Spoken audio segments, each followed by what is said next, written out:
तो बेटा matrix and determinant हम स्टार्ट कर रहे हैं।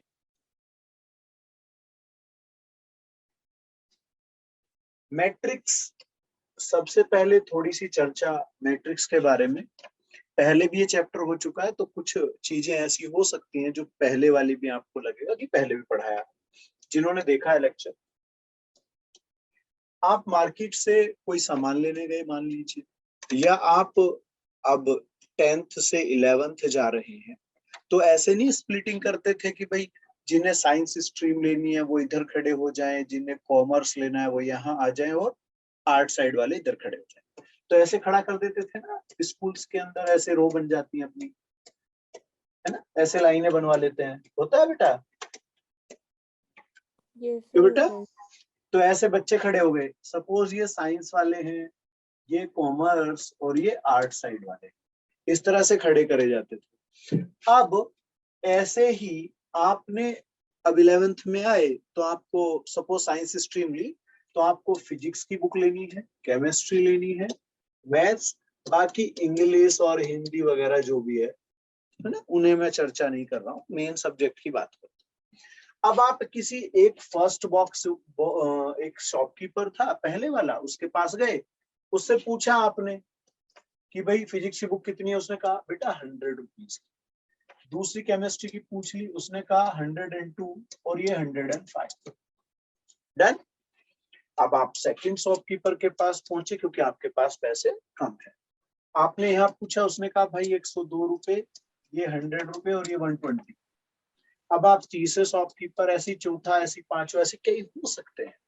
अब आप इसके पास गए, उसने कहा भैया 105, ये 98 की दूंगा, 90 और ये 102। अब आप क्या इस फॉर्म से या इस चीज को देख करके ये बता सकते हैं कि आपको कौन सी बुक कहां से लेनी चाहिए? सोचो, अगर मैं बुक लेना चाहता हूं, कौन सी? फिजिक्स, ठीक है, तो मुझे कहां जाना चाहिए? सबसे सस्ती कहां थी? फर्स्ट वाले पे, क्या बेटा? Yes sir. अगर मैं केमिस्ट्री लेना चाहूंगा तो मुझे यहां से लेनी चाहिए। Yes sir. एंड फाइनली अगर मैं मैथ लूंगा तो वो भी यहां से, ठीक है।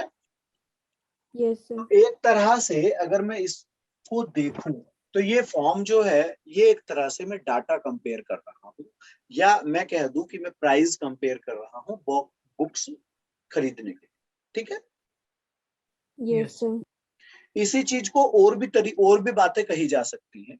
जैसे आप घर का सामान लेने गए, नमक मिर्च मसाले, या मार्केट से फल सब्जियां लेने गए, है ना, उस तरह से भी आप इस चीज को मान सकते हैं। आप ये स्कूल वाला भी ले सकते हैं कि भाई स्कूल किस, आप एडमिशन कराने जाएंगे 11th में, सपोज आए यहाँ पर, स्कूल चेंज करना है, तो स्कूल चेंज करना है तो हर स्कूल की फीस अलग होती है। ऐसे ही वहां पर भी आप अपने ABC 3 स्कूल, आप 9th 10th 11th की फीस स्ट्रक्चर देख लें, जिसमें कम फीस होगी हम कोशिश करेंगे वहां जाएंगे, है ना। ऐसे इसी तरह से आप डाटा कंपेयर करके आप बता सकते हैं कि मेरे लिए प्रॉफिट कहाँ है या मेरा नुकसान कहाँ है। क्लियर हो गया मेरे को ये? Yes sir. तो जब ये ऐसे, ध्यान देना, जब ये इस तरीके से एक आपने ब्रैकेट के अंदर रख दिया डाटा जो है, ये जो कंपेरेटिव फॉर्म थी वो आपने ऐसे रेक्टेंगल ब्रैकेट, कौन सा ब्रैकेट? रेक्टेंगल। इस ब्रैकेट में जब आपने इसको रखा तो ये जो फॉर्म बन के आया, इसी फॉर्म को आप मैट्रिक्स कह सकते हैं। किसे? ये जो आपकी रेक्टेंगुलर फॉर्म है, ये आपकी क्या है बेटा? मैट्रिक्स। क्लियर हो गई मेरे को बात ये? Yes sir. Yes sir. चलिएगा, अब देख लीजिए मैट्रिक्स की आप डेफिनेशन पे जब जाएंगे तो क्या लिखा है? A set of PQ elements या PQ नंबर्स भी कह सकते हैं, इन्हीं को एलिमेंट्स, इसी को पार्ट्स, इसी को मेंबर्स, कोई भी वर्ड दे सकता है बेटा वहां, ठीक है मेरे बच्चों? ओके। Yes sir. तो ये चीजें आप M और N, यानी कि नंबर ऑफ एलिमेंट क्या है? MN, या नंबर ऑफ मेंबर या नंबर ऑफ नंबर्स क्या है? MN है या PQ है। इन्हें अरेंज कर रहे हैं एक ऑर्डर में, और उसमें क्या है? P रो है और Q क्या है? कॉलम। बेटा जो Column. ऐसी होती है ना इस तरीके से, ये जो बनी इस तरह से, इन्हें बोलते हैं रो 1। ये कैपिटल लेटर से मैं लिखूंगा इसको। ये हो गया अपना R1, सेकंड वाले को R2, फिर अपना R3, ऐसे ही चलता जाऊंगा और लास्ट में RP, है ना, P रो है। क्या मैं समझ गया मेरे बच्चों? Yes, sir. अब बेटा इन्हें ऐसे, ये जो ये आप वर्टिकल लाइन देख रहे हैं ना, इनको बोलते हैं कॉलम। और ये हो गया अपना C1। क्या हो गया मेरा? Even. पहला कॉलम हुआ, इसको बोलूंगा मैं C2, ये अपना C3, ऐसे ही जाऊंगा तो C3। क्या ये बात समझ आई मेरे बच्चों को? ठीक है। Yes, sir. तो आप ये समझें कि अगर A इक्वल टू कोई आपको ऐसे करके देता है तो ये होती है अपनी रो और ऐसे होते हैं अपने कॉलम्स। ठीक है, ठीक है मेरे Yes. बच्चों। Yes. अब ये जो आप यहाँ आप मेंशन करेंगे R इंटू C, इसको बोलते हैं ऑर्डर। क्या बोलते हैं बेटा? Order. Order of a matrix. Order of a Matrix. Matrix. Order में क्या क्या लिखा जाता है? पहले लिखेंगे रो R और मल्टीप्लाई करके लिखेंगे C। इनको एज इट इज लिखा जाता है बेटा, मल्टीप्लाई करके प्रोडक्ट जो है नहीं निकाला जाता है। जैसे सपोज मैं इसको ऐसे 2 कॉलम मानता हूं, तो मेरे पास 3 रो हो जाएंगी, 2 कॉलम हो जाएंगे। क्या मैं ठीक हूं? क्या मैं सही बोल रहा हूं? Yes, sir. तो ये आपको ऐसे नहीं कि 6 लिख दो, इसको आप एज इट इज लिखे रहने देंगे, इसको 3 and 2। Done? Yes, sir. Yes, sir. तो ये आपको समझ में आ गया ना, row column. Yes, sir. Yes. बेटा ये जो अंदर लिखे हैं जैसे ये, इसमें मैंने मेंशन किया हुआ है बेटा A11। क्या मेंशन किया है बेटा? A11। A11. A11 का मतलब है first row comma first column, first row and first column, Got यानी कि फर्स्ट रो का first column. Yes no? Yes, sir. Clear है मुझे बेटा ये बात? Yes, sir. तो यहाँ पर आप इसी तरीके से अगर इसे देखेंगे तो ये सेकंड रो और सेकंड कॉलम में आता है, तो इसे आप बोलोगे A22। क्या बोलोगे? A2. A22। अगर मैं इस एलिमेंट की बात करूं तो ये देखो, कॉलम तो 2 है लेकिन रो कौन सी हो गई बेटा? थर्ड। Third. और पहले मैंने क्या बोला लिखने के लिए? Row रो। तो ये क्या लिखा जाएगा? A32। 32. क्लियर हूं?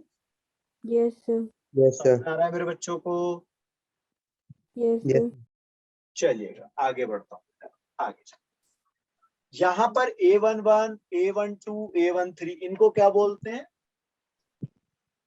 Elements of matrix. एलिमेंट्स है ऑफ अ मैट्रिक्स। एलिमेंट भी मैंने वर्ड दिए थे, नाम दिए थे। एलिमेंट बोल सकते हो, मेंबर बोल सकते हो, पार्ट्स बोल सकते हो। ठीक है।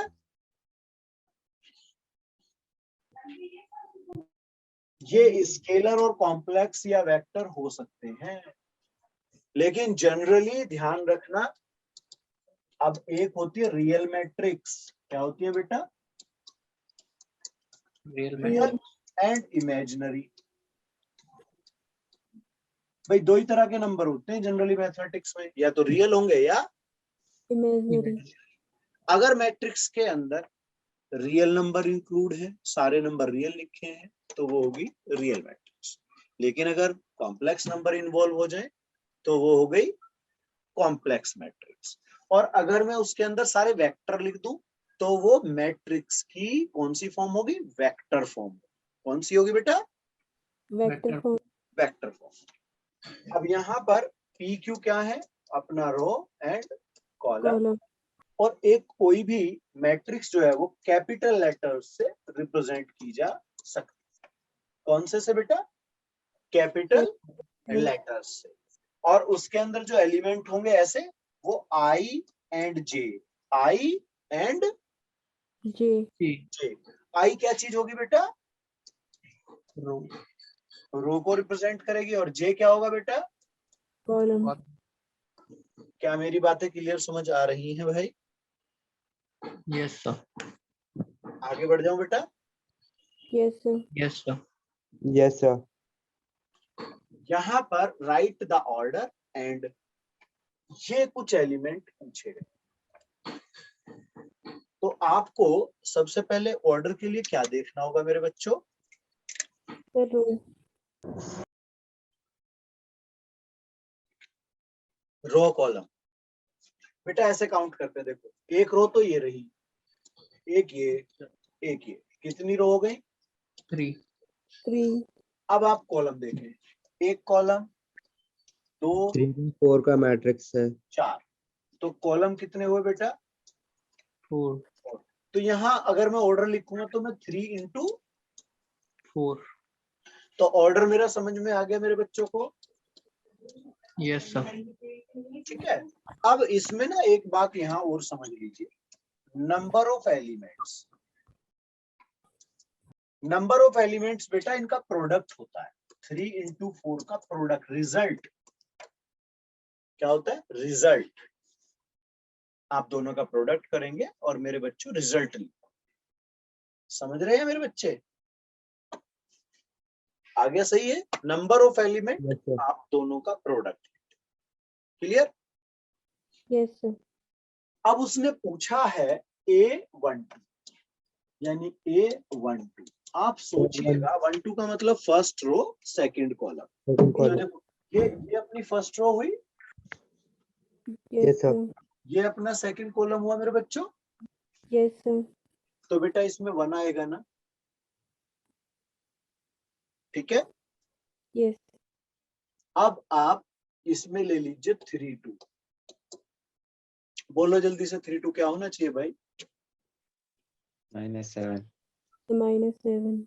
-7। ओके। Yes, sir. अपना लास्ट में है 2 3 The 8. 8। तो मेरे को लगता है ये सारे क्वेश्चंस इजीली लग रहे होंगे, इजी समझ में आ रहे होंगे बेटा। Yes, sir. चलो आगे बढ़ जाए। Yes, sir. अब आता है कंस्ट्रक्शन ऑफ अ मैट्रिक्स। आपको कोई मैट्रिक्स कहेंगे वो कि भाई ये मैट्रिक्स है और इसकी कंस्ट्रक्शन करो, लेकिन वो एलिमेंट कैसे होंगे उसका यहाँ पर एक फॉर्म लिख रखा है। एलिमेंट आपको 3x3 जब मैट्रिक्स बनाओगे तो कितने निकालने पड़ेंगे? कितने एलिमेंट होंगे? नंबर ऑफ एलिमेंट्स कितना होना चाहिए? 9. 9। दैट मीन्स मैं ऐसे रख सकता हूं, देखो ये आप a इक्वल टू मेंशन कर लेंगे तो A11, A12, A13, Yes, sir. A21 and 22, 2, 3. 23। ठीक है बेटा। Yes, sir. A31, 32, 33। क्या मुझे सही नजर आ रहा है? ऑर्डर 3x3 हो ही गया। आप Yes, ये sir. मैट्रिक्स बना रहे हैं। ठीक है बेटा।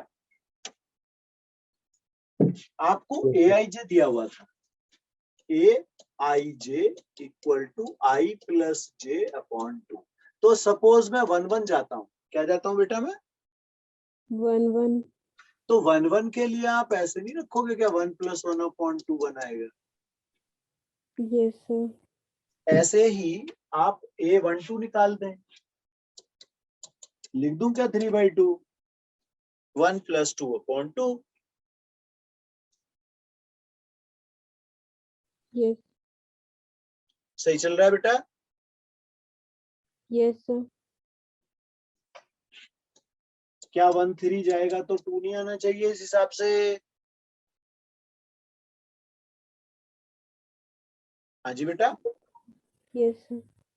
तो मैं ये मानता हूं कि इसी को मैं फॉलो करता जाऊंगा इसके अकॉर्डिंग और मेरे ये सारे एलिमेंट बन जाएंगे। यस। Yes, sir. तो वो कैसे होंगे मैं डायरेक्ट लिखने की कोशिश करता हूँ। जैसे ये 1 आएगा, ये 3/2, ये 2, ये 3/2, ये 2, ये 5/2, ये 2, ये 5/2 और ये 3। क्या कहते हो? सही लिखा? Yes. Yes, sir.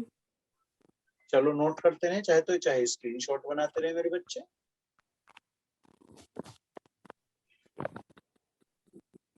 Done sir. अब आता है मेरा बेटा इक्वालिटी ऑफ टू मैट्रिक्स। अगर दो मैट्रिक्स इक्वल हैं, या मैं कहता हूं कि वो इक्वल कब होंगी, ये मुझे बताना है कि इक्वल हैं तो क्यों है, ऐसा कोई रीजन देना। तो उसमें दो बातें, आप दो बातें तो हमेशा याद रखना। क्या रखनी है याद? ऑर्डर ऑफ मैट्रिक्स और nature of element. Order of matrix आपको ध्यान रखना है, और एलिमेंट किस टाइप के हैं वो आपको याद रखना। पहला वर्ड, यहां पर कभी भी दो मैट्रिक्स अगर आपको इक्वल दिखानी हो तो सेम ऑर्डर होना चाहिए और कॉरस्पॉन्डिंग एलिमेंट ऑल्सो। क्या मेरे बच्चों? नंबर एक, ऑर्डर सेम होना चाहिए। ठीक है, ऑर्डर का मतलब रो इनटू कॉलम जो लिखते हैं हम, आर इनटू सी, वो सेम होना चाहिए दोनों मैट्रिक्स। फिर आपको कॉरस्पॉन्डिंग प्लेसेस, जैसे A11 है तो दूसरे का B11 होगा। अगर ए और बी दो मैट्रिक्स है तो A11 पहले वाले का, ऐसे A11 और दूसरे का B11, ये दोनों इक्वल होने चाहिए। अगर मैं A matrix and B matrix को इक्वल दिखाना चाहता हूं तो ये ऑर्डर फॉलो होगा। अगर ये 1 2 है तो वो B12 भी सेम होना चाहिए, इक्वल होना चाहिए। क्या मेरी बात मेरे बच्चों क्लियर आ रही है समझ? Yes sir. चलिएगा, अब यहां देखें, अगर मान लो इसने ऐसे लिखा, दूसरा भी ऐसे लिखा, तो एक तो ये M और P इक्वल होंगे। दोनों इक्वल होने के लिए M और P क्या होंगे? इक्वल। और इधर ये N और ये Q इक्वल होंगे। आ रहा है बेटा समझ में? Yes sir. फिर उसके एलिमेंट इक्वल होंगे, यानी कि ऑर्डर भी सेम, एलिमेंट भी सेम। ये मेरे को दिमाग में बैठा के रखना। Okay, yes sir. अब अगर दो मैट्रिक्स का ऑर्डर सेम है, एलिमेंट इक्वल नहीं है, तो आप उन्हें कंपेयर कर सकते हो, दोनों साइड कंपेयर कर सकते हैं। अभी कंपेयर के लिए जब क्वेश्चंस आएंगे तो वहां पे होगा कि कॉरस्पॉन्डिंग कंपेयर कर लो एलिमेंट। ठीक है बेटा? Yes yes. सर। ये मेरे पास ए और बी दो मैट्रिक्स है और दोनों इक्वल है। आप कंपेयर करेंगे, देखो यहां सेम रखा है 3,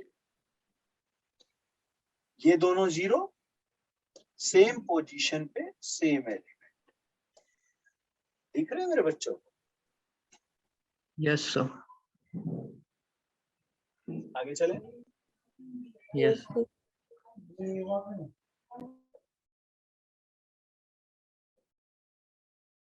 आपसे दो मैट्रिक्स इक्वल दिख रही होंगी, आपको दिया हुआ है और आपसे पूछा है x plus Y plus Z.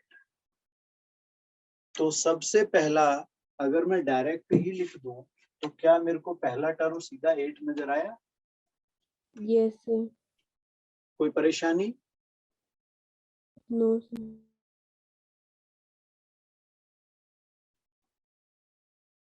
हाँ जी बेटा। No sir. चलिएगा, कंपेयर हो गया, उससे भी निकाल सकते हैं कि पहले मैं इक्वेशंस बना लूं। अब जरूरी नहीं है, ये ऐसा हो सकता है कि यहाँ एक्स वाई की इक्वेशन हो, यहाँ कोई और हो। ये डायरेक्ट ना होता तो मैं कंपेयर करके इक्वेशंस बनाता, फिर मेरे बच्चों से सॉल्व करते। ठीक है बेटा?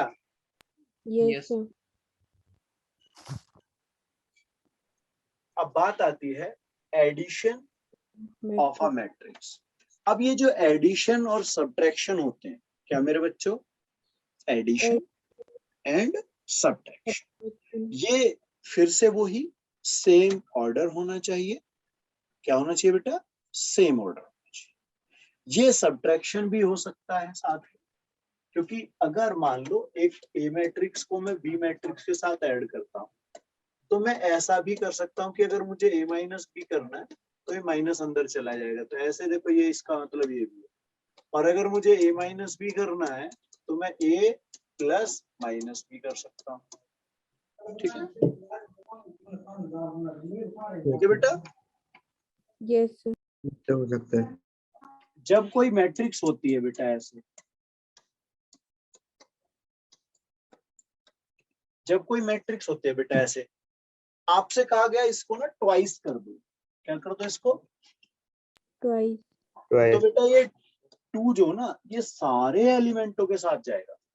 All element multiply by the same constant, यानी कि जितने भी मैट्रिक्स के अंदर एलिमेंट होंगे उन सबको ट्वाइस कर देंगे।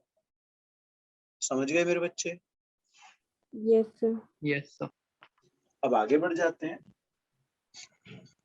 अगर मैं कहता हूं कि -a कर दो, तो इसका मतलब ये नहीं हुआ कि भाई -1 की मल्टीप्लाई कर दो फिर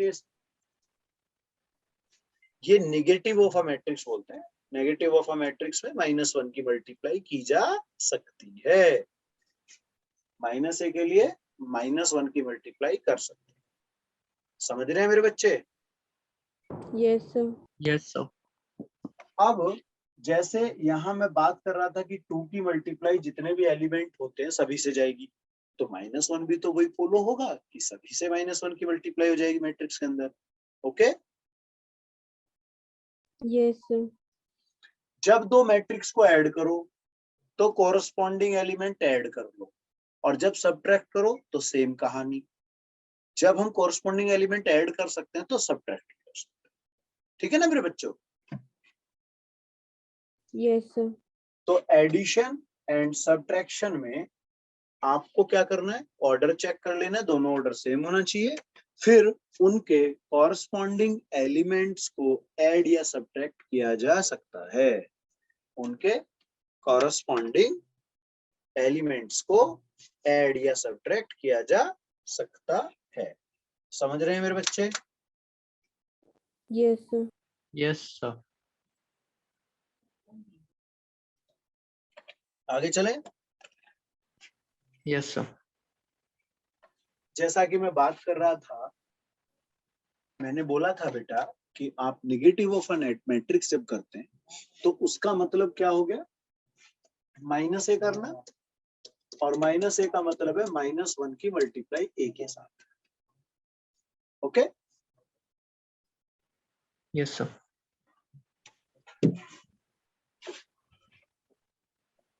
चलो इन्हें जरा ट्राई करो, सिंपल सी चीजें ट्राई करो जरा।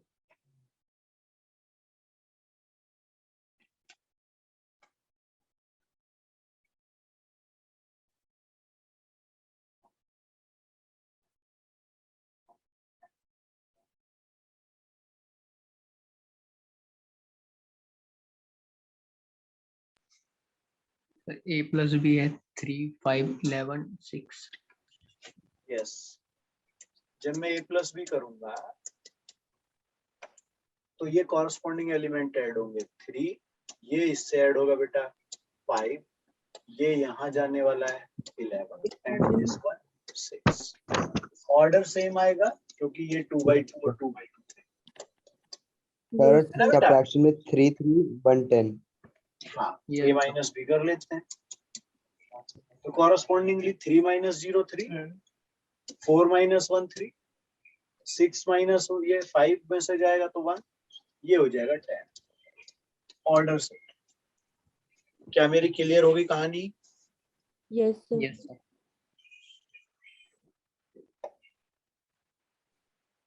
ये multiplication of a matrix bye a scalar. जैसे मैं चर्चा कर रहा था कि आपको ट्वाइस करने के लिए कहा गया, यानी कि 2 से मल्टीप्लाई, तो आप सारे एलिमेंट जितने भी एलिमेंट होंगे सबको 2 से मल्टीप्लाई कर देंगे। मेरी बात क्लियर? Yes, sir. ठीक है बेटा? Yes, sir. तो यहाँ आप देखेंगे कि A एक मैट्रिक्स है और उसे K से मल्टीप्लाई कर, तो वो लिखी जाएगी एक तरह से KA। ठीक है? Yes. और A के सारे एलिमेंट उस नंबर से मल्टीप्लाई। अब यहाँ एक एग्जांपल से मैंने एक्सप्लेन किया है। मैंने A ले लिया एक मैट्रिक्स को और मुझसे यहाँ पर 5A के लिए पूछा गया, तो मैं क्या करूंगा 5 और ये A और ये सारे एलिमेंट मल्टीप्लाई। देख लो।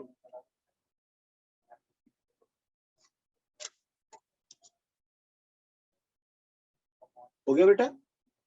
Yes, sir. आगे चले। Yes, sir.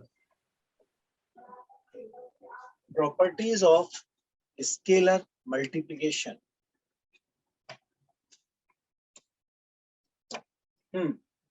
अगर ए और बी मैट्रिक्स को जो कि सेम ऑर्डर की हैं, अगर के से मल्टीप्लाई करते हैं तो वो के सम के साथ जब ऐसे लिखा होगा तो इंडिविजुअली भी जा सकता है, अलग अलग मल्टीप्लाई करके लिखा जा सकता है। दिख रहा है बेटा? Yes, sir. sir. अब अगर दो कांस्टेंट है, एक k1 है और एक k2, एक k1 और दूसरा बेटा k2, दो आपके पास कांस्टेंट हैं और जब उनका प्रोडक्ट किया जाएगा, जब उनका प्रोडक्ट किया जाएगा a के साथ और फिर उन्हें ऐड किया जाए, तो कहने का मतलब आप ऐसे कर सकते हैं कि अलग अलग प्रोडक्ट करके ऐड कर लें या कांस्टेंट ऐड करके उसे प्रोडक्ट कर लें, दोनों चीजें एक ही होंगी। दोनों चीजें क्या होंगी मेरे बच्चों? सेम। चाहे तो उन कांस्टेंट को ऐड कर लो फिर a से मल्टीप्लाई, या पहले कांस्टेंटों को अलग अलग मल्टीप्लाई कर लो मैट्रिक्स से, फिर दोनों मैट्रिक्स को ऐड कर, दोनों चीजें से। ठीक है? अब ये दो कांस्टेंट है, उनका प्रोडक्ट किसी मैट्रिक्स से लिखा गया, यानी कि k1 इंटू k2, इसका प्रोडक्ट a मैट्रिक्स से किया गया। तो चाहे ये k1 k2 कर दो, चाहे k2 k1 कर दो, चाहे k की मल्टीप्लाई a से पहले कर दो, चाहे k2 की पहले a से कर दो, उससे कोई फर्क नहीं पड़ेगा। ठीक है बेटा? आगे चलें। Yes, sir. Yes, sir. अब यहां है if a is any matrix, अगर a कोई मैट्रिक्स है और उसमें a की मल्टीप्लाई कर दो आप 1 की, देख रहे हो लास्ट में 1, तो उस Yes. मैट्रिक्स पे कोई फर्क नहीं पड़ेगा। ओके? ठीक है बेटा? Yes, sir. Yes, sir. अब आता है type of matrix. Type of matrix,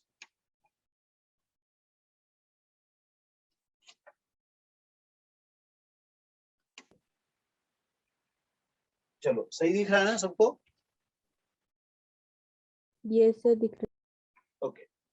एक सबसे पहले मैट्रिक्स जो होती हैं उन वो दो ही टाइप के आप ज्यादातर पढ़ो, मेनली तो डिवाइड होती है रेक्टेंगुलर और दूसरी स्क्वायर, बस दो ही टाइप है मेन। दो बाकी उनके एलिमेंटों के हिसाब से और रो कॉलम जो कम ज्यादा होते हैं उसके हिसाब से उनका नाम होता है। रिपीट, जनरली मैट्रिक्स दो टाइप की, रेक्टेंगुलर एंड स्क्वायर। अब उनके एलिमेंट के नेचर और उनके ऑर्डर, यानी कि जो स्क्वायर या ये जो मैट्रिक्स, इनके ऑर्डर और नेचर, एलिमेंट के नेचर के हिसाब से वो कई टाइप की होती है। अब पहले टाइप पे हम चलते हैं बेटा, रो मैट्रिक्स। इसमें केवल क्या होना चाहिए बेटा? एक रो One. होती है। क्या होती है बेटा इसमें? One row. 1 रो होती है। ठीक है बेटा? दूसरा, ये देखो एक रो दिख रही होंगी आपको। ओके? Yes, sir. दूसरी होती है बेटा कॉलम मैट्रिक्स, तो बिल्कुल सेम नेचर, वहां एक रो थी या एक कॉलम होगा। ठीक है मेरे बच्चों? Yes, sir. आगे बढ़ते हैं। नल मैट्रिक्स, इसको ना जीरो मैट्रिक्स भी बोलते हैं, और कहीं एक आध जगह वॉइड मैट्रिक्स टाइप का, जैसे वॉइड सेट होता था ना, है ना, उस तरह का भी नाम होता है इसका। ठीक है? तो ये क्या होता है इसकी खासियत? ऑल एलिमेंट्स क्या होंगे इसके? Zero, Zero. यानी कि सारे एलिमेंट 0 0 0 0 करके लिखे। डन? ये और भी हो सकता है, आपको ऐसे भी लिखा है, ऐसे हो सकता है, यही लिखा हो बस, या ऐसे लिखा हो बस। ठीक है मेरे बच्चों, ऐसे कुछ भी हो सकता है। क्या मैं समझ पाया? Yes, sir. Square matrix and rectangle. तो स्क्वायर मैट्रिक्स वो होती है जिनके नंबर ऑफ रोज एंड जब नंबर ऑफ कॉलम्स क्या हो बेटा, इक्वल। Same. अगर दो मैट्रिक्स ऐसी हैं या एक मैट्रिक्स ऐसी है जिसके जितने रो उतने कॉलम, तो वो हो गई स्क्वायर। लेकिन अगर रो कॉलम अलग अलग है, यानी कि रो और कॉलम इक्वल नहीं है, तो उसे बोलेंगे रेक्टेंगुलर। क्या बोलेंगे उसको? Rectangular matrix. ठीक है बेटा। तो रो कॉलम सेम, मैट्रिक्स कौन सी हो गई? स्क्वायर। रो कॉलम सेम नहीं है, हो गई रेक्टेंगुलर। डन मेरे बच्चों, समझ में आया? ठीक है Yes, बेटा, sir. आगे चले। Yes, sir. अब बात आती है डायगोनल मैट्रिक्स। बेटा डायगोनल मैट्रिक्स का जहां तक सवाल है, ये हमेशा क्या होंगी? Only square matrix. कहने का मतलब डायगोनल मैट्रिक्स होने के लिए उसका स्क्वायर होना बहुत जरूरी है। अगर डायगोनल मैट्रिक्स है तो उसका स्क्वायर मैट्रिक्स होना बहुत जरूरी है, याद रखें। उसके बाद ये जो डायगोनल आप देख रहे हैं, ये इसे बोलते हैं लीडिंग डायगोनल। क्या बोलते हैं बेटा इसको? Leading diagonal. कहीं कहीं ना ये मेन या प्रिंसिपल वर्ड भी होता है, मेन या प्रिंसिपल डायगोनल। ठीक है बेटा, इसे कभी कभी लीडिंग डायगोनल, कभी कभी प्रिंसिपल डायगोनल और कहीं कहीं मेन डायगोनल भी कहा जाता है। ठीक है, तो इसमें आप खास बात क्या देख रहे हैं कि डायगोनल एलिमेंट के तो वैल्यूज कुछ ना कुछ हैं, है ना, लेकिन उससे अलग सारे एलिमेंटों की वैल्यू 0 है। सारे एलिमेंट क्या है ये? बाकी 0। दिख रहा है मुझे सब?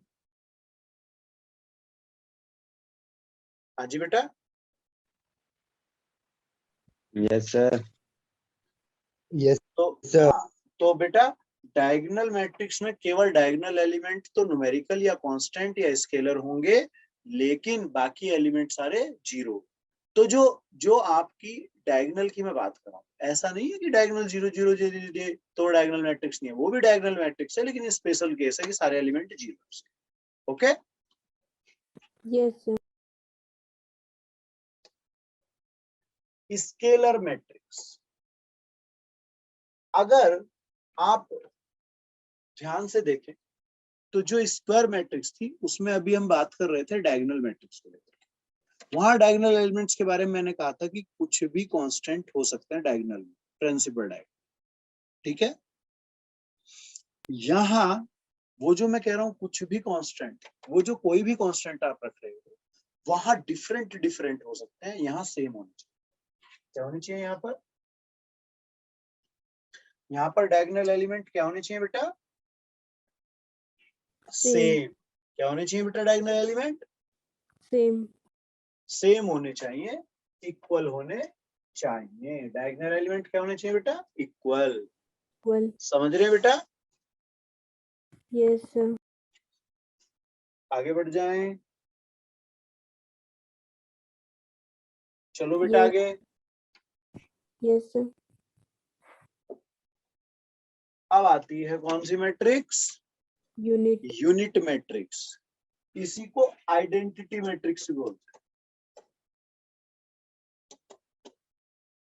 Identity matrix. तो यूनिट मैट्रिक्स या आइडेंटिटी मैट्रिक्स पे चर्चा करते हैं। इसके नाम से यूनिट, यूनिट का मतलब होता है एक तरह से 1। यूनिट का मतलब एक तरह से 1, One. है ना बेटा? तो यूनिट मैट्रिक्स में आप फिर से वही जाएंगे कि स्क्वायर होना चाहिए, पहला काम। दूसरा काम, डायगोनल एलिमेंट 1 1 1 टाइप के होने चाहिए, ओनली 1। क्या होना चाहिए? Diagonal element 1। One. और डायगोनल एलिमेंट से अलग बाकी सब 0। डायगोनल एलिमेंट से अलग बाकी सब क्या होंगे बेटा? 0। Zero. तो क्या मैं फिर से रिपीट कर लूं कि पहले थी डायगोनल मैट्रिक्स, उसमें कहा था मैंने स्क्वायर मैट्रिक्स होना जरूरी है ना। फिर मैंने कहा उसका लीडिंग डायगोनल जो है कोई कांस्टेंट होंगे, वो डिफर भी हो सकते हैं, सेम भी हो सकते हैं, लेकिन जैसे ही वो सेम होंगे मैं उसे स्केलर मैट्रिक्स कहूंगा। क्या कहूंगा उसको?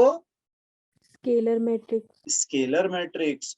अब डायगोनल एलिमेंट जो हैं वो सेम हो गए तो स्केलर हो गई, और वो सेम हो जाए और वन वन हो जाए तो वो यूनिट मैट्रिक्स। फिर से डायगोनल एलिमेंट कुछ भी होंगे डायगोनल मैट्रिक्स, बाकी डायगोनल से अलग सब जीरो। डायगोनल एलिमेंट सेम हो गए scalar matrix, scalar element same हो गए और वन वन वन हो गए यूनिट मैट्रिक्स। तो देखो कनेक्टिविटी होती जा रही है ना, और सारे स्क्वायर होना जरूरी है। क्या बेटा?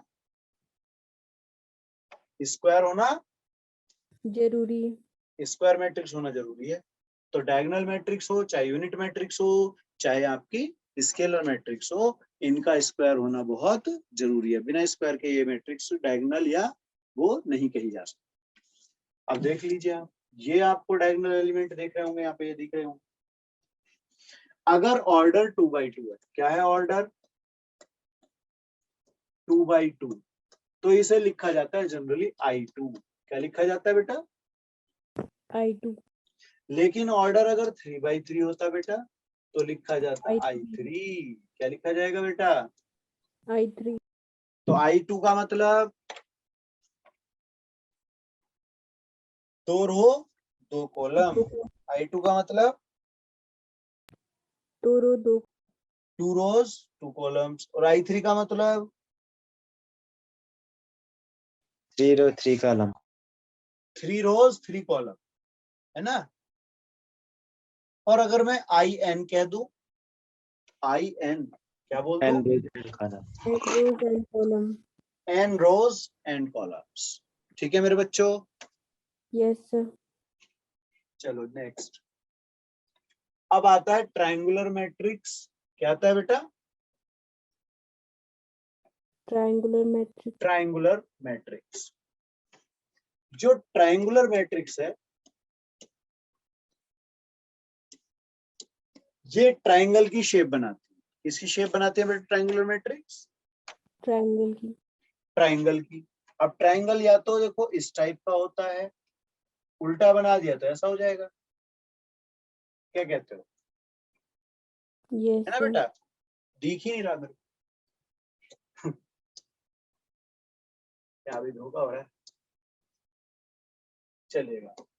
ट्रायंगुलर मैट्रिक्स जो होती है भाई, ट्रायंगुलर मैट्रिक्स या तो ये शेप होगी या ऐसी शेप होगी। Yes no? होगी। Yes sir। तो इसमें ना इसे, ये जो चीज दिख रही है ना आपको, ये जनरली मान लो आप डायगोनल। क्या मान लो? डायगोनल।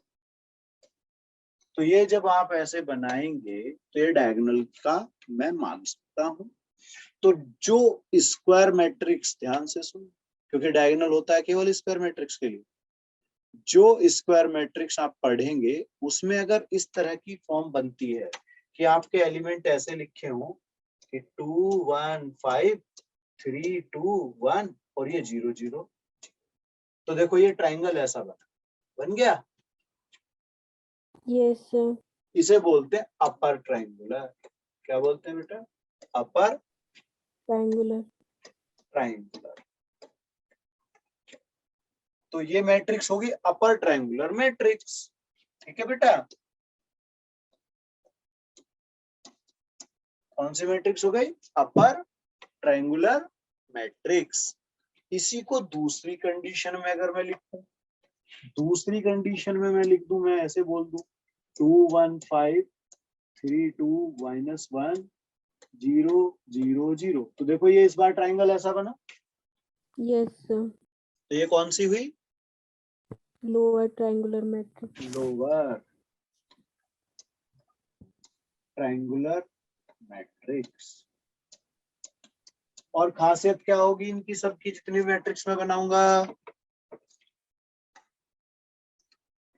क्या खास बात होगी मेरे बच्चों? Square matrix होंगे. तो square matrix. Yes, Plus and rows and column. बेटा ये सब स्क्वायर मैट्रिक्स होंगी। क्लियर है? yes sir, चलो आगे बढ़ता हूं।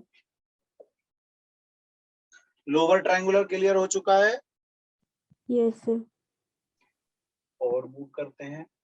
ये ट्रेस, क्या बेटा? कहीं कहीं ट्रेस बोला जाता है, कहीं कहीं ट्रेस होता है ना, मर्जी आपकी। याद होना चाहिए करना क्या है।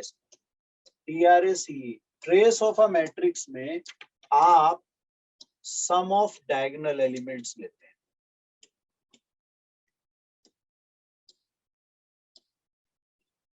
क्या बेटा?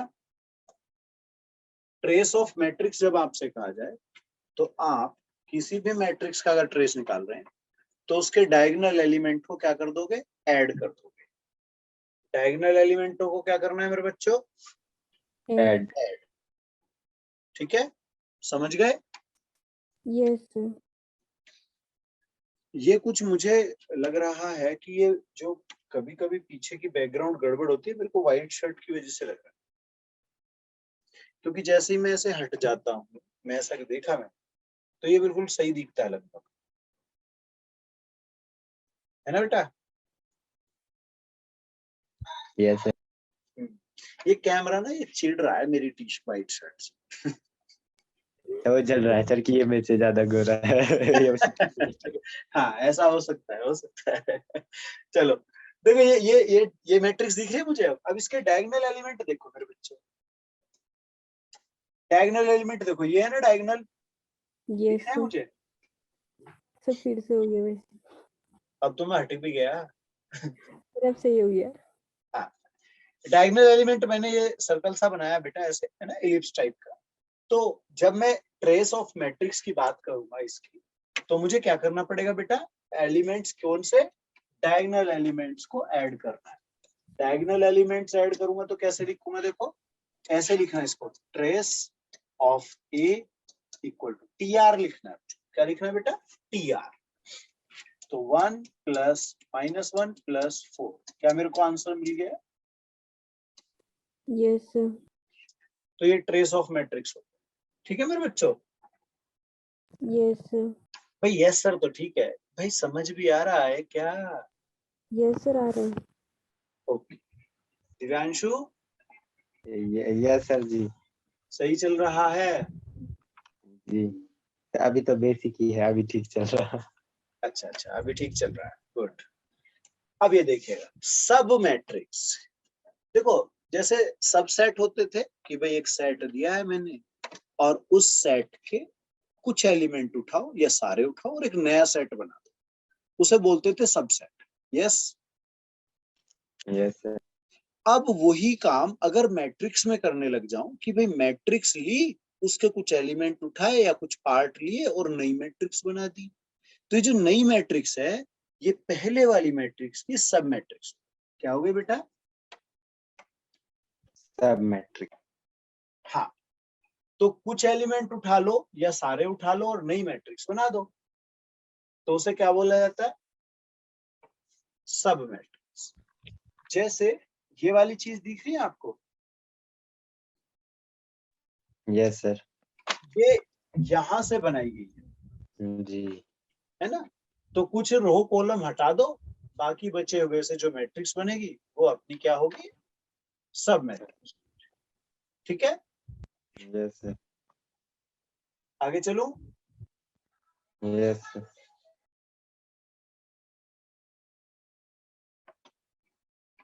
इक्वालिटी ऑफ टू मैट्रिक्स या इक्वालिटी ऑफ मैट्रिक्स।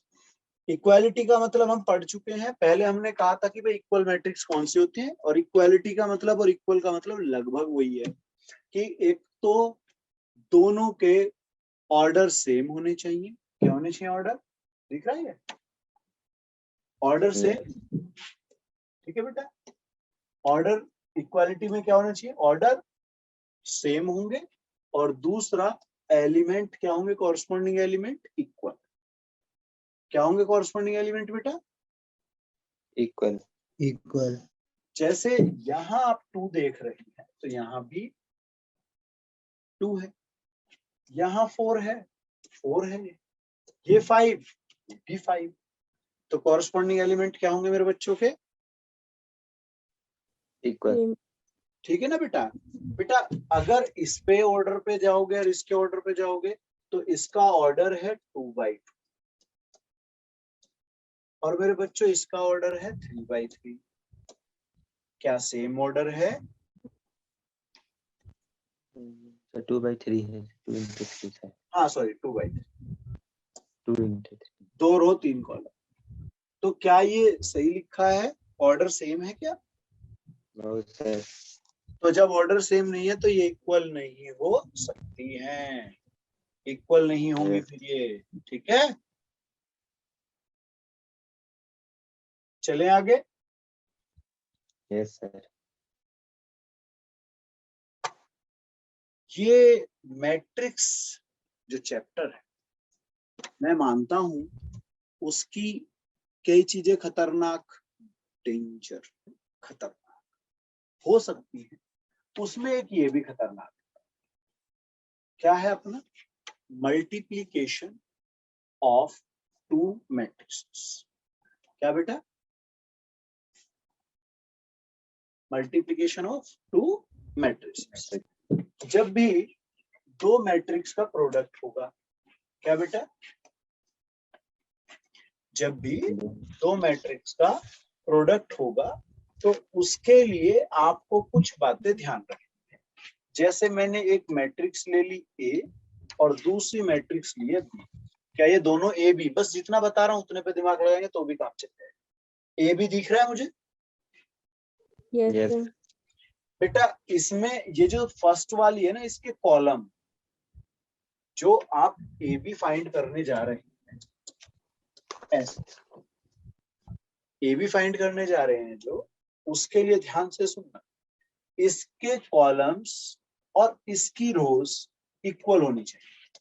मतलब ये दोनों क्यू क्यू लिखी हुई है, देख रहे हो आप ध्यान से? यस सर जी। ये दोनों सेम होनी चाहिए।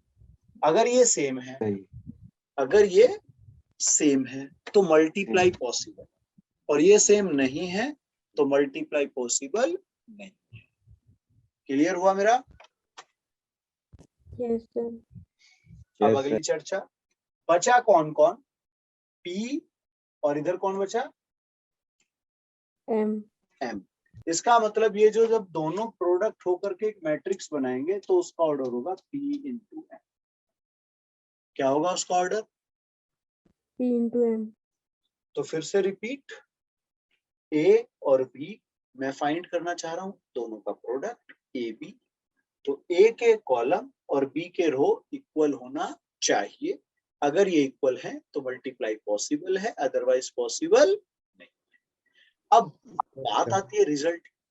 जब मैं इन दोनों का प्रोडक्ट लिखूंगा तो रिजल्ट जो बनेगा वो रिमेनिंग इसके रोज और उसके कॉलम्स, इसके रो पहले के रो और दूसरे के कॉलम से बने। तो देखो यहाँ ए बी के लिए ऑर्डर क्या लिखा? P M.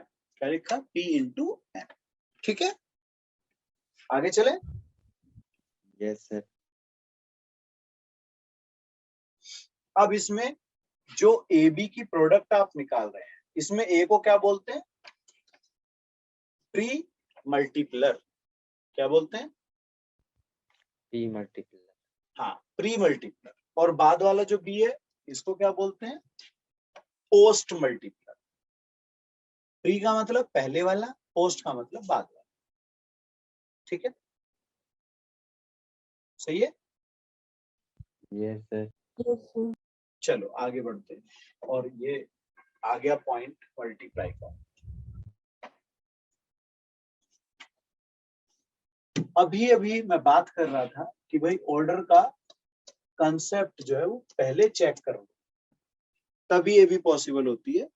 जब पहले के कॉलम, कॉलम यहाँ दिख रहा है मुझे 2 है, दिख रहा है बेटा?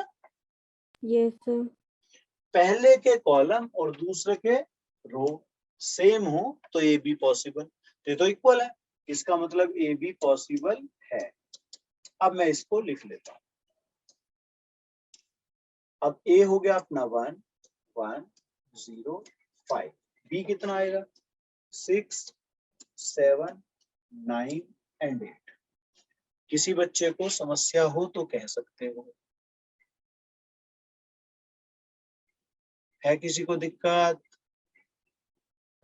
No sir. ओके, अब मैं प्रोडक्ट कर रहा हूं। अब ये बताओ बचे हुए कौन कौन थे? 2 और ये भी 2। इसका मतलब जब मैं ए बी करूंगा तो ऐसे एलिमेंट आएंगे 4 ही तो आएंगे 2 by 2 ऑर्डर के, सर है ना। पहला एलिमेंट क्या होगा? इसे मैं कैपिटल A11 A1 2 1 A2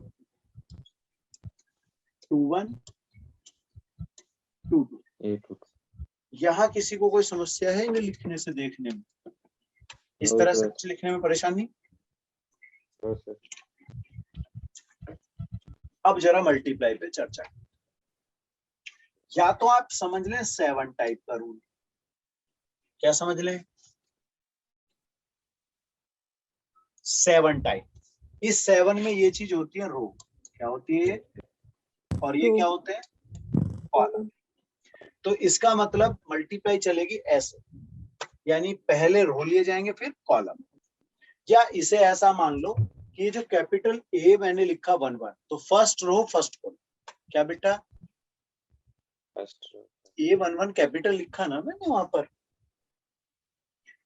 ये जो मैंने A11 लिखा है इसका मतलब है फर्स्ट रो फर्स्ट कॉलम का प्रोडक्ट। अब देखो फर्स्ट रो फर्स्ट कॉलम का प्रोडक्ट, क्या ये फर्स्ट रो है? Yes, sir. और इधर फर्स्ट कॉलम क्या है? समझ में आ रहा है मुझे ये? Yes sir. Yes, sir. अब इसके हिसाब से सोचो तो देखो ये चीज तो ये बन गई ये रही, और ये कॉलम के हिसाब से ये बन गया कॉलम। क्या कहते हो? Yes sir. Yes, sir. तो अब प्रोडक्ट कैसे जाएगा? पहला पार्ट पहले से प्रोडक्ट में जाएगा, यानी कि 1 into 6। अब दूसरा दूसरे से जाएगा और बीच में साइन आएगा प्लस। किसका साइन आएगा? Plus. अब क्या पहले एलिमेंट में चर्चा खत्म? इसकी तो काम निपट गया इसका तो भाई। Yes sir. अब कौन है? 1 2। क्या है वो? पहली पंक्ति दूसरा कॉलम। 1 2 पहली रो दूसरा कॉलम। अब देखो इस बार ये और ये वाला चलेगा। क्या कहते Yes. हो? Yes, sir. अब फिर से रिपीट कर लेते हैं। अब इसका प्रोडक्ट इसके साथ तो पहला पहले से जाएगा। क्या 1 कहते हो? into. Yes, sir. तो ये हो गया 1 into 7. 7, बीच में प्लस का साइन 1 into 8। 1 into 8. हाँ या ना बोल दो। Yes. Yes, sir. अब 7 वाले के हिसाब से ऐसे हुआ कि ये पहली रो ये रही और दूसरा कॉलम ले लिया। ये जो चीज कॉलम होगी वो ये वाला इस्तेमाल होगा इस बार। Yes, क्यों जी sir. बच्चों? अब कौन से एलिमेंट पे मूव करूंगा? 2 1 एंड 2 2 पर। 2 1 एंड 2 2। 2 2. चलिएगा देखते हैं।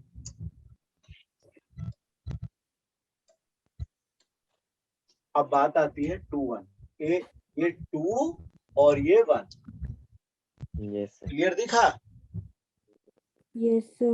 भाई आपकी अब रो 2 हो गई ना, रो 2 कॉलम 1, Yes sir. प्रोडक्ट करके प्लस बीच में। देखो 0 into 6 Yes, plus plus 5 5 into 9। Yes sir. Yes, sir. अब ये चीज इस बार इसके साथ भी तो करनी है मुझे, Yes sir. क्योंकि 2 2 है ना, second row second column. Yes, sir. लगा दो भाई। 0 into 7 Plus 5 into 8. Plus 5 into 8। Sir. कितने बच्चे ऐसे हैं जिन्हें ये समझ नहीं आ रहा? आगे sir. आ गया मेरे बच्चों को? Yes. sir. Yes sir. चलो अब हटा लेते हैं ये चीजें। देखो क्या आएगा आंसर। ये अपने पास 15 सही लिखा। Yes, sir. ये भी 15, Yes sir. ये 45, ये 56 40 40. ऑर्डर 2/2। Yes, Yes. sir. तो क्या मेरा आंसर बन गया? Yes. ध्यान से रखना बेटा, स्क्रीनशॉट वगैरह जो भी अपना लेना है ले सकते हैं।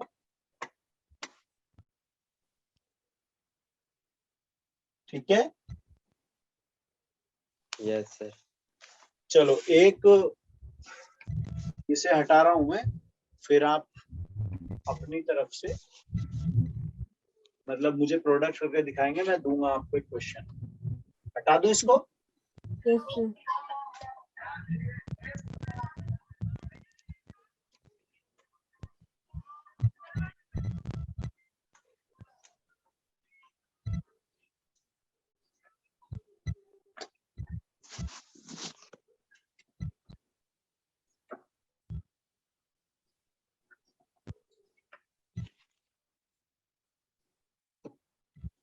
चलिएगा, मैं एक क्वेश्चन लिख रहा हूँ, आप थोड़ा ध्यान देंगे और उसे करके दिखाएंगे। इस बार मैं PQ मेंशन कर रहा हूँ।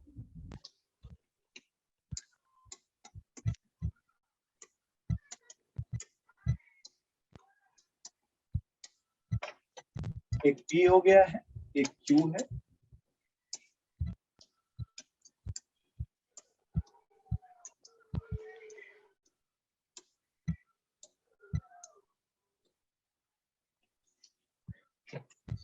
find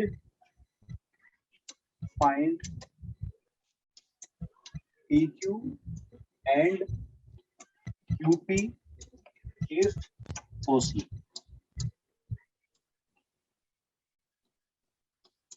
समझ में आया? समझ में आ गया बेटा? Yes, sir. Yes, अगर अगर पॉसिबल हो तो ये निकाल के दिखाओ आप। तो पहले अपना क्या चेक करना है पॉसिबिलिटी के लिए, याद है Order. कुछ? Yes, sir. हाँ, सबसे पहला काम क्या होता है? ऑर्डर चेक करना। ठीक है, Yes, sir. चलो सोचो, ध्यान से सोचना।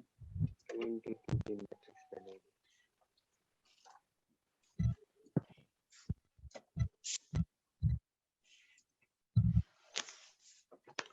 कैलकुलेशन में ध्यान से सोचना मेरे बच्चों।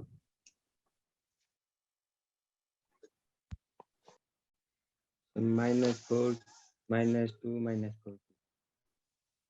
चलो लिख लो, फिर मैं ट्राई करूंगा, फिर मैं बताऊंगा तो आप चेक करेंगे। सर PQ निकल गया। PQ आ गया? सर PQ होगा मेरे हिसाब से -4 -2 फिर नीचे वाला रो -4 और 2। चलिएगा देखें अब।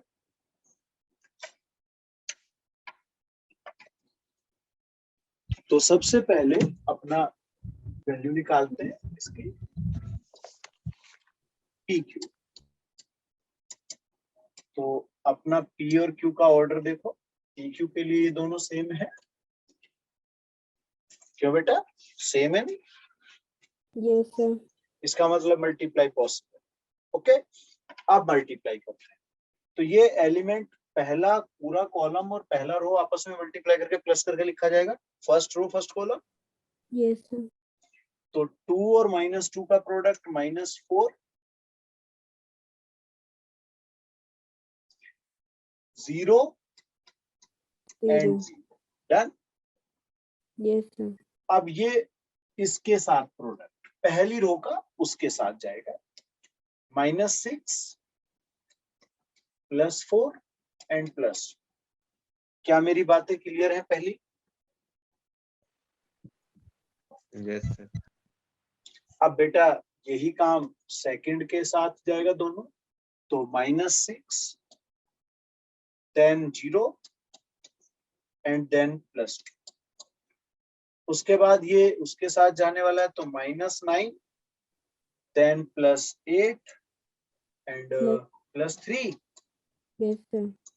अब इसको सिंप्लीफाई कर, तो -4 16. -2 Yes, sir, ma'am. -4 and 2। Done. यही आया क्या मेरे बच्चों का? Yes, sir. ठीक है बेटा, सबका आंसर सेम आया? यस सर, यस यस चलो इसे स्क्रीनशॉट बना लो ताकि मैं इसे हटा सकूं यहाँ से। Done, sir.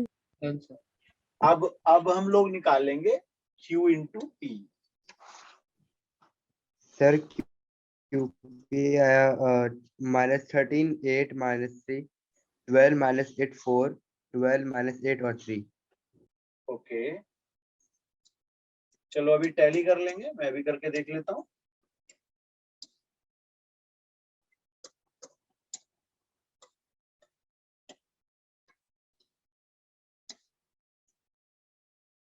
चलिएगा शुरू करते हैं। अब अपने को लेना है क्यूपी। क्यूपी में क्यू पहले आएगा तो इसका कॉलम और इसकी रो सेम है। सही है ना बेटा? Multiply possible?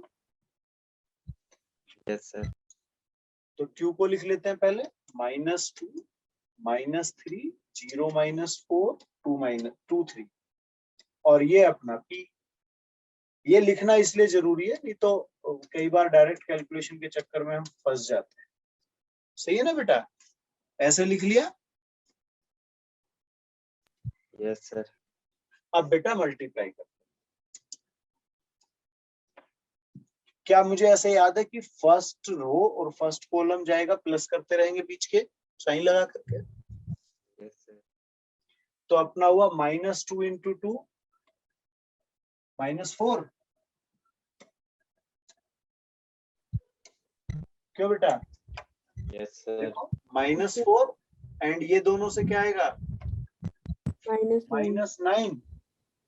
Yes, Yes. sir. सोच लो कभी मैं गलत लिख रहा हूँ। No, sir. No, sir. हाँ, अब देखो, अब ये वाला इसके साथ जाना चाहिए, यस Yes, Yes. sir. तो -2 एंड -1 क्या आएगा बेटा? Plus 2 2. Yes, sir. एंड 3 2 जा 6। बीच में कौन सा साइन? प्लस। और ये कौन आया? 6 6। अब इसकी प्रोडक्ट जानिए लास्ट वाले से, यस सर, Yes, sir. तो -2 इंटू 0 0. 0. एंड 3 की -1 से होगी तो -3. -3. -3। क्या अब इसी तरीके से मैं सेकंड रो को लेके चलना चाहिए मुझे? Yes, sir. सेकंड रो के हिसाब से 0 इंटू 2 जाएगा, पहले वाले से चल रहे हैं हम लोग। 0 Yes. -4 and 3 -4 and -12. 3. 3 अपना मिला -12। ठीक है। Yes, sir. Yes, sir. अब ये अपना जाएगा सेकंड वाले कॉलम से, तो ये आएगा अपना 0 और +8। ठीक है। Yes, sir. Yes. फिर ये 0 से 0 हुआ अपना यहाँ पर 0 0 एंड ये अपना हो गया -4. -4। अब कौन सा बचा? लास्ट वाला ना, थर्ड वाला ये। तो 2 से कितना हुआ बेटा? 4 एंड 3 3 जा 9. 9. 9। अब ये चलने वाला है सेकंड कॉलम से, -1 और 2 का प्रोडक्ट -2. -2 एंड 3 का -2 से प्रोडक्ट -6. -6। अब अपने को लेके जाना है थर्ड कॉलम से, 2 इंटू 0. 0 रहा Yes, Yes. sir. एंड 3 और 1 3. +3।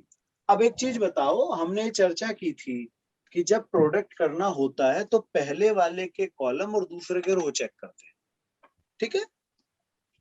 जो मैंने ऐसे चेक किया कि भाई इसका कॉलम और इसका रो ले लिया। देखो ये कॉलम और रो के हिसाब से तो क्यूपी के हिसाब से है ना, क्यूपी। समझ रहे हैं बेटा? Yes, sir.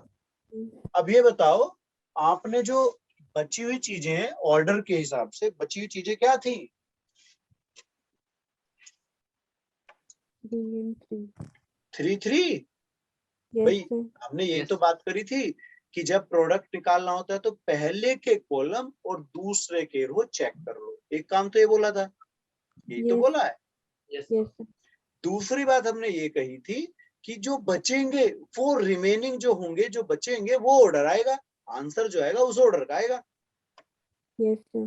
बोलो जल्दी से, ये बात सही है या नहीं है? Yes, sir. तो देखो अब जरा पहले तो इसे सॉल्व कर लेते हैं। सिंप्लीफाई, सिंप्लीफाई में ये कितना बना? पहला -13. -13, ये आया अपने पास 8. 8 -3. -3। सेकेंड रो पे पहुंच जाते हैं। -12 8. 8 4. -4 नीचे 13. 13 -8 3. एंड 3। 3 अब आप जो ये रिजल्टिंग है इसका ऑर्डर चेक कर सकते हैं क्या? 3 into कितना आया बेटा? 3 into 3 into 3/3। तो ये मैंने 3/3 मेंशन कर, ठीक है। तो अभी जब आप प्रोडक्ट करेंगे तो सबसे पहले क्या चीज चेक करोगे जल्दी बताओ, क्योंकि मैं बता रहा हूँ ये सबसे खतरनाक चीज है मैट्रिक्स के अंदर, इसी में फंसता है बच्चा सबसे ज्यादा। तो क्या करोगे इसमें? सबसे पहले जब एक क्रॉस भी निकालने जाएंगे तो क्या चेक करोगे? फर्स्ट वाले का कॉलम सेकंड फर्स्ट के कॉलम सेकंड के रोज इक्वल होने चाहिए। जब भी आप ए बी पे जाओ, है ना, इसके रोज और इसके कॉलम्स इक्वल होने चाहिए, ठीक है। जब ये इक्वल चेक कर लोगे तो फिर रिजल्ट के लिए जब जाओगे तो रिजल्ट की फॉर्म क्या होनी चाहिए?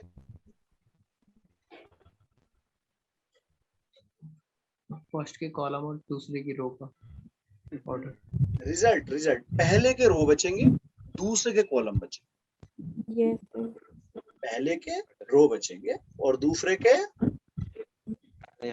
कॉलम, ठीक है। यस चलो आज